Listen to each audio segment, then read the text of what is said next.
Hello, this presentation is a game analysis of the video game Super Mario Run. My name is Ivana Rich, and this game analysis was completed as a requirement for EDET 652, Section J60.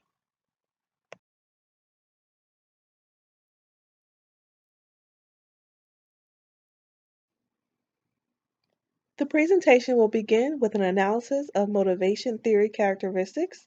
This will be followed by an analysis of learning theory characteristics. Third will be analysis of game content. And finally, an analysis of domains of learning and gamification techniques. The first motivation theory to be discussed is Malone's theory of intrinsically motivating instruction. This theory is very apparent in Super Mario Run. In Malone's research, he set out to explore why games were both fun and motivational. From this research, he developed three key elements that make a game motivational. These elements include challenge, fantasy, and curiosity. To be challenging, a game must include variable difficulty level, multiple level goals, randomness, and hidden information. Within Super Mario Run, each level becomes harder and the tasks become more difficult. Fantasy involves the incorporation of mental images and things that are not present to the senses or in the actual sense of the person playing the game. Fantasies can be both intrinsic and extrinsic. Within Super Mario Run, extrinsic fantasy is apparent. This involves saving the princess from being kidnapped and the kingdom from being destroyed by Bowser. Curiosity involves the provision of an exciting environment, stimulating both sensory and cognitive components. Sensory curiosity is apparent in Super Mario Run in changes in light, sound, animations in different levels and challenges.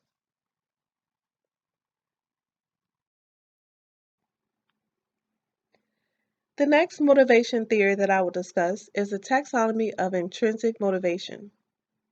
This theory involves both internal and interpersonal motivation. Components of internal motivation include being motivated by uncertain goals or outcomes.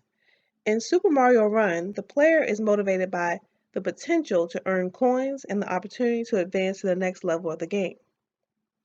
Control is another component of internal motivation, which requires the player to have control over the activity or task. The extent to which you advance is completely controlled by the player. The game also allows you to choose if you would like to play various components of the game, such as Remix 10, Tour, or Rally.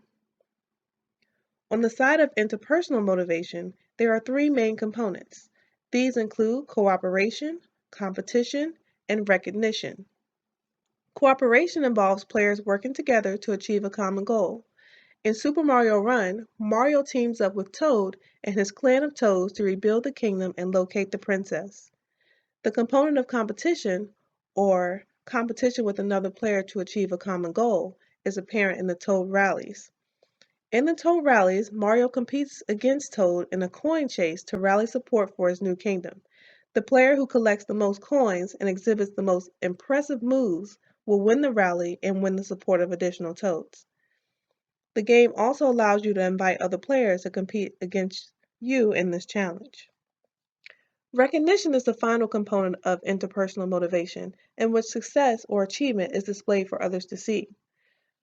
Super Mario Run encompasses a board where you can see your ranking and compare your ranking to other players.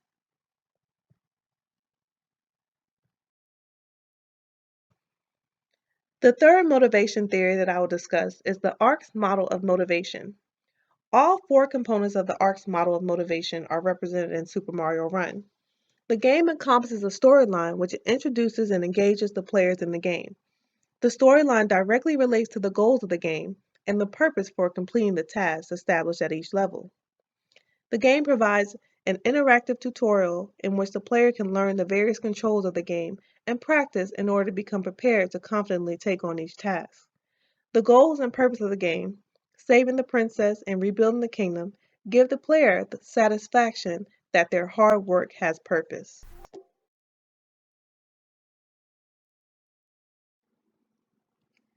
There are also multiple learning theories represented in Super Mario Run. The first learning theory that I will discuss is behaviorism, specifically operant conditioning. Operant conditioning is the production of a conditioned response based on a particular stimulus. The specific form of operant conditioning apparent in Super Mario Run is operant conditioning based on a fixed ratio schedule. In this model, the individual will engage in a burst of activities for a specified amount of time to achieve a desired outcome. By collecting enough coins, you can unlock various rewards such as additional lives, access to new levels, and access to new players. The second learning theory that I will discuss is scaffolding. Scaffolding involves controlling the initial tasks that are beyond the learner's capacity, allowing the learner to work diligently to complete the task. Once the task has been completed, the learner is tasked with completing another goal that builds upon the previous task and goal. The skills acquired in the lower levels provide the learner with insight and knowledge to pursue and accomplish more difficult tasks in the higher levels. This is directly related to Vygotsky's zone of proximal development, which holds that the difference between the actual developmental level as determined by independent problem solving and the level of potential development as determined through problem solving under adult supervision or guidance or in collaboration with more capable peers.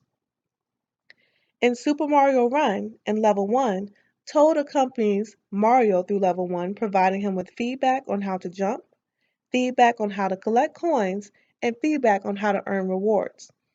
Once Mario advances to Level 2, he utilizes the skills learned in Level 1 to accomplish the goals of Level 2 and the concurrent levels.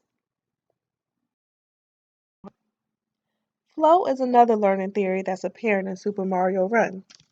Flow simply means the content is continually adapted to keep the learner engaged.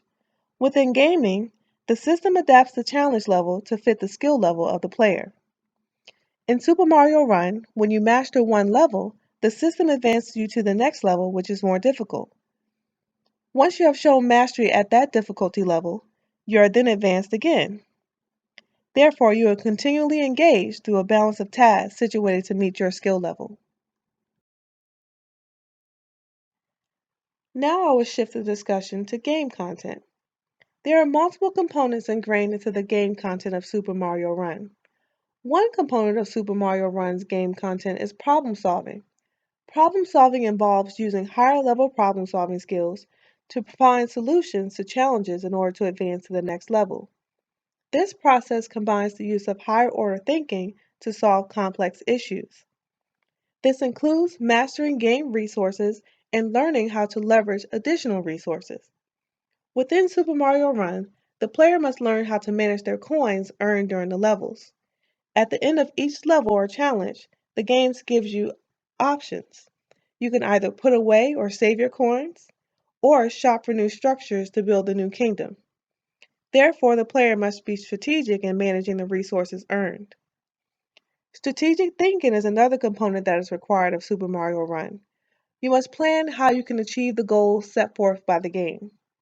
Therefore, you must determine how many coins you will need to earn to provide sufficient funding for the purpose of purchasing new structures to rebuild the kingdom. You must also plan how you will rally support and gain new members to join your kingdom. The type of learning domain apparent in Super Mario Run is declarative knowledge. Declarative knowledge, also referred to as factual knowledge or verbal knowledge, includes any information that can only be learned through memorization. The instructional strategy utilized in Super Mario Run is repetition, and the gamification elements used are stories and replayability. The story narrative is built into the fabric of the game, driving the tasks and challenges that Mario must achieve to be successful. Each level allows a replay in order for Mario to learn from his mistakes and increase the mastery of the level by earning more gold or pink coins. Please take a moment to look over my references, and I thank you for taking the time to view my presentation.